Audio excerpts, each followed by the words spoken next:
limitations, to transcend separation, and bringing everything into oneness. That is our purpose of being here. Bringing back into fullness the kingdom of God. To rise above physicality, because physicality is what has brought separation between man and God. The separation between man and God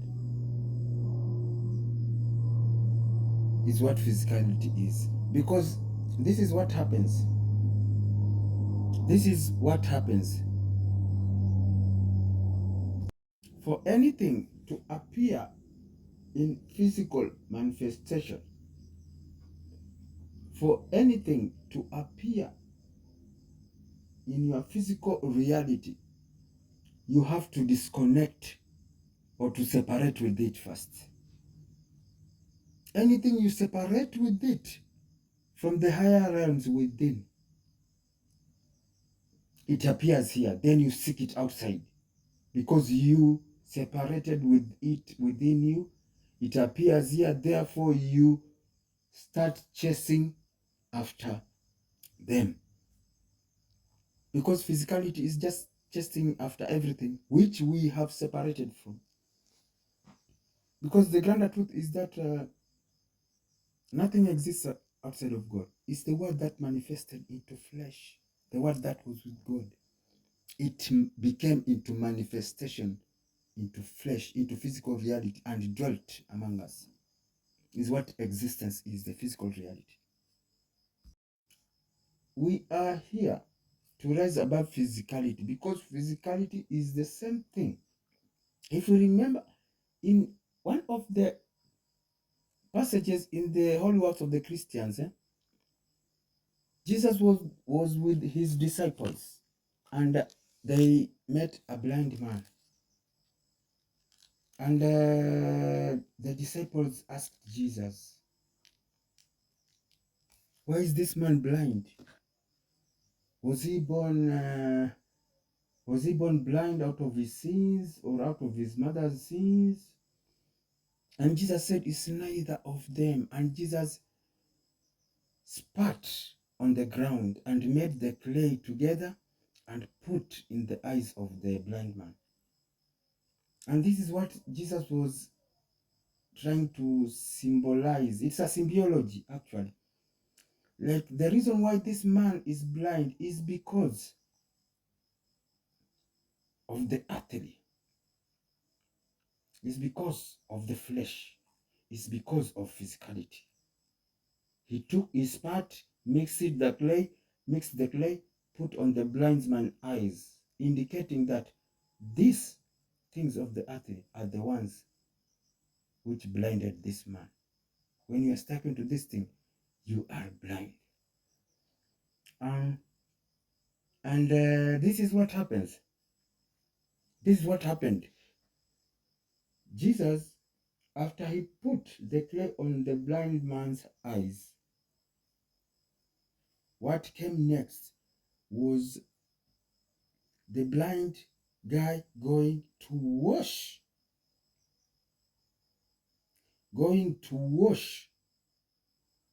the clay from his eyes, and he started seeing. Upon washing of the earthly from your eyes is when you see. This is what baptism is, the baptism of water.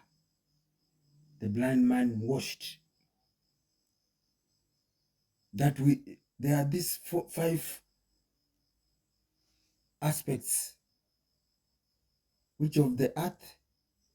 It starts with the earth aspect, then the water aspect, then the fire aspect, then followed by the air aspect. Baptism is at that second aspect, where that blind man was told to wash his blind eyes with the water at the river. is that baptism which John the Baptist was bringing.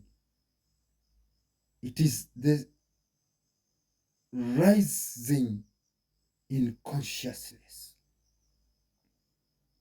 It is not about only, it is what is about rising in consciousness before you are purified with the fire.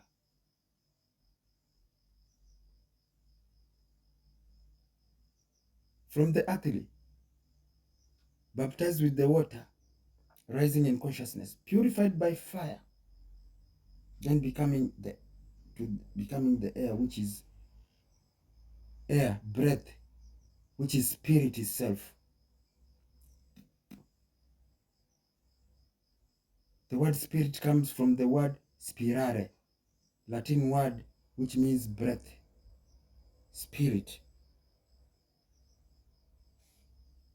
We are here to transcend physicality, because the truth of the matter is that whatever we are experiencing outside of our lives, from our relatives, from our families, close friends, all people participating with us in our reality,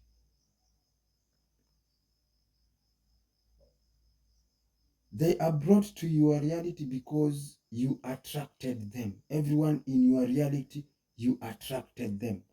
It is the vibration of who you are. It is the vibration of you, who you are. Outside here is a projection, is a reflection. You cannot fix the mirror. You have to fix the reflection. Whatever it's outside here are mirrors. And these mirrors, this is what we are supposed to transcend, whatever is being projected in the mirror, because if we get overwhelmed by what is happening in the images inside the mirror, it means we do not know who we are, and we are denying who we are. Immediately we get overwhelmed by your own reflection, then you are in denial. You are in denial. And we are to transcend the physicality, because whatever is happening outside of us, there is one thing we fail to understand. Many of the people will go to their places of worship like churches and give testimonies that they have seen God because of something physical. They bought a car, they bought a mansion, they won a lottery. It is a testimony they saw God. We have to understand one thing, that our five physical senses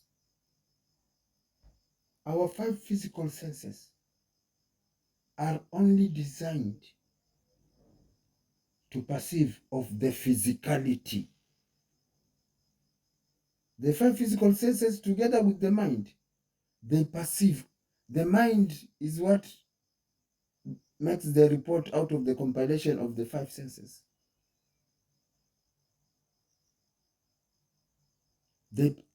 These senses can only perceive of the physical realm or reality. And this is what happens. If you don't believe me, ask your mind, with all your thinking physical mind, what is going on within your body, just from your skin going within you. Ask your physical mind if it knows. It knows nothing. It can only perceive of the physical things. That's why God resides within us. What is within us is the Spirit of God, but we can never perceive that. Our five physical senses can never perceive anything of spirit or anything of spiritual realms.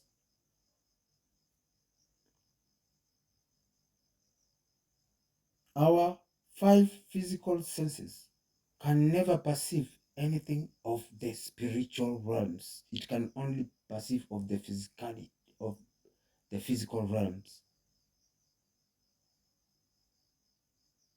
Let me tell you one thing.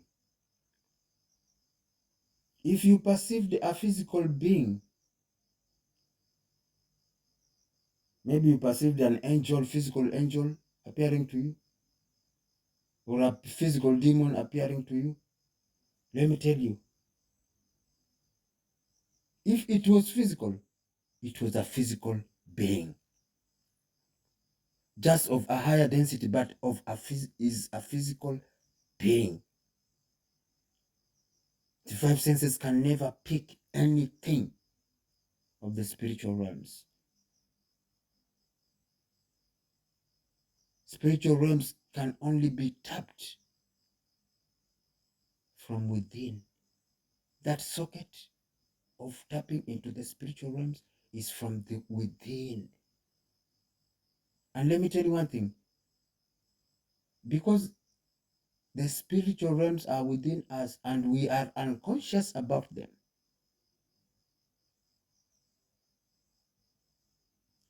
we are unconscious about them, it means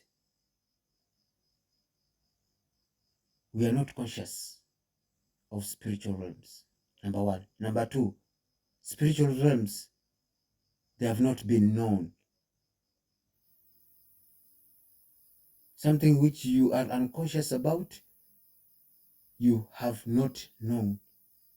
And that which you have not known, you cannot approach it with a known concept.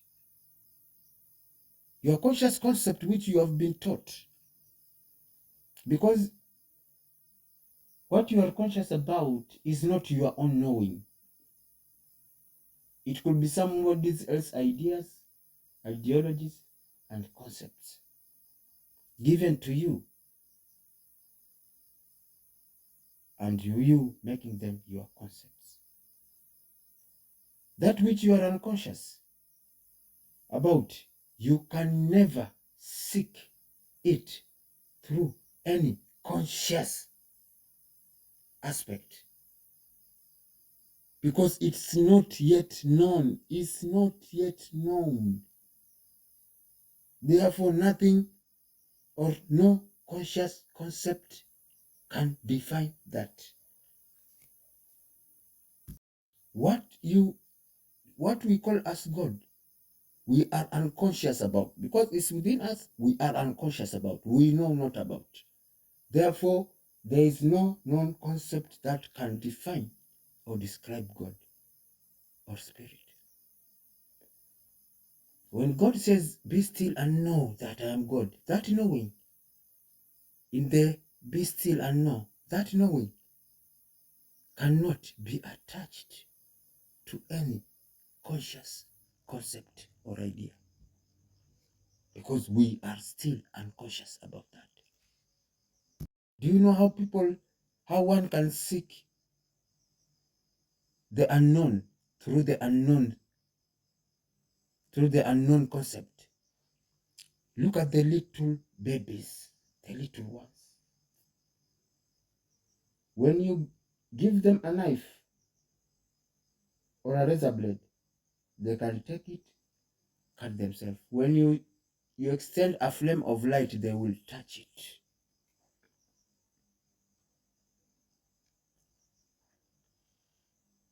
They will touch it.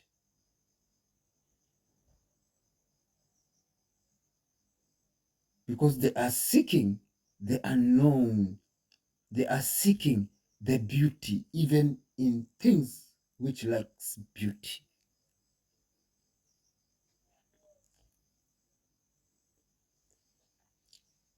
This is one thing people should know.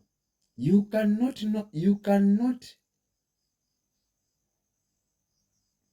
like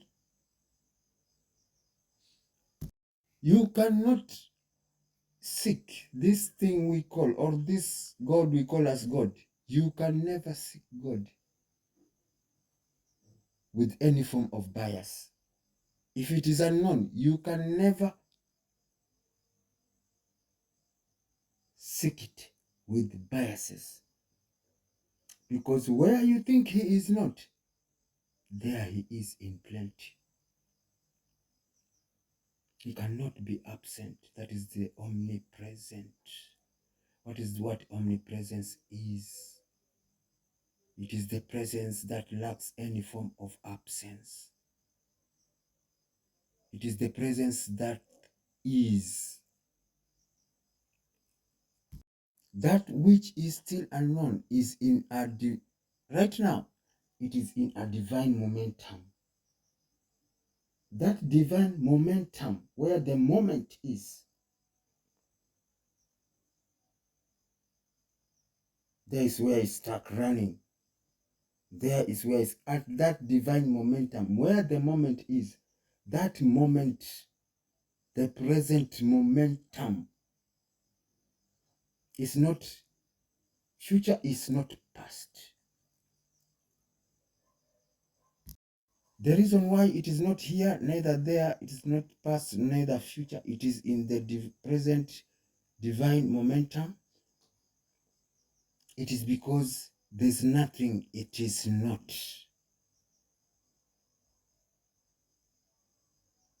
There is nothing it is not. Therefore, it is in the state of just being. This state of being which we are always talking about,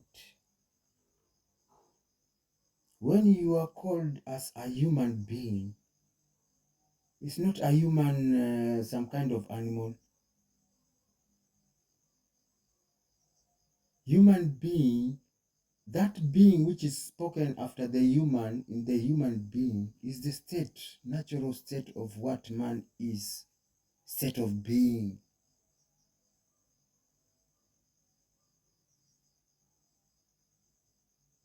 The godly state, state of being. That divine momentum, state of being present, flowing with that divine momentum. This is what happens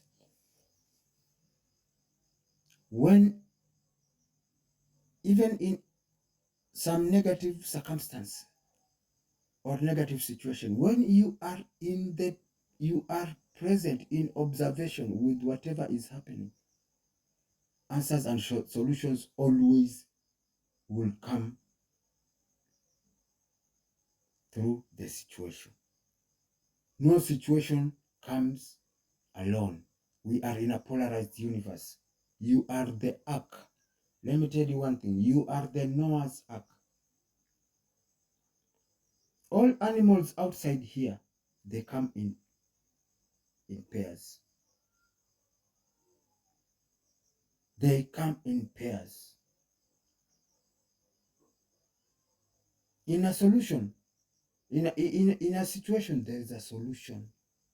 But it is upon being present in awareness, participating in that reality with love. It is by claiming light in darkness, because it can never be absent. Even light, even darkness itself is light. Darkness is light, but in another different bandwidth. It is light in another different bandwidth, like a state of forgetfulness. It's not a permanent state. That's why a demon can be rescued to be an angel. And let me tell you one thing more. An angel can fall to be a demon. These polarities are not fixed. They are who you are. Let me tell you one thing. The reason why we are struggling with our issues is because we are breaking ourselves into pieces. The reason why the more we are working upon ourselves, the more we are going to God, the more we are doing the praying and fasting, the more shittier we're becoming, is because we are trying to break ourselves into pieces, thinking that when we break ourselves into pieces, polarities within us will cease to exist. They can never exist. Everything in this universe is polarized like a magnet. When you take a magnet, break it into pieces, no matter how many pieces you break them, they will remain with the two poles.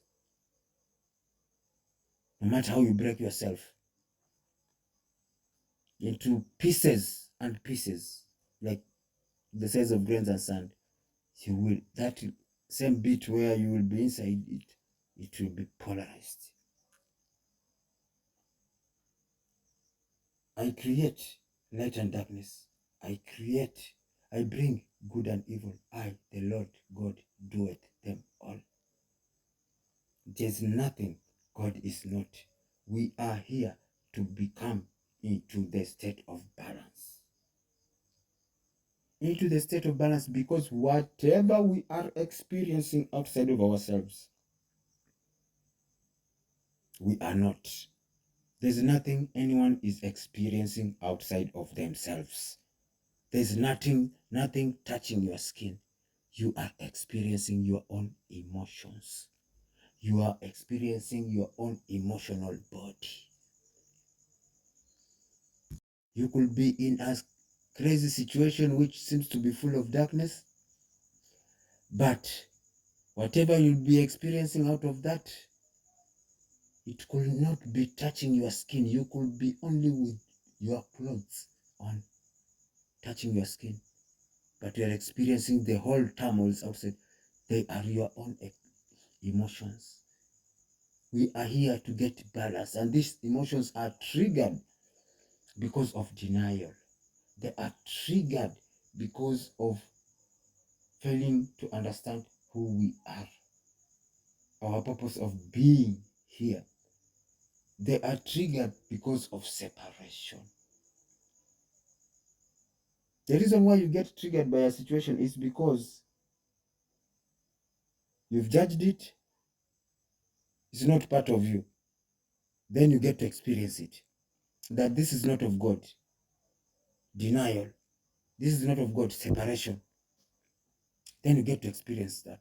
But if you, no matter how dark a situation is, you are there in awareness, present, claiming the divine, it's not going to break you down.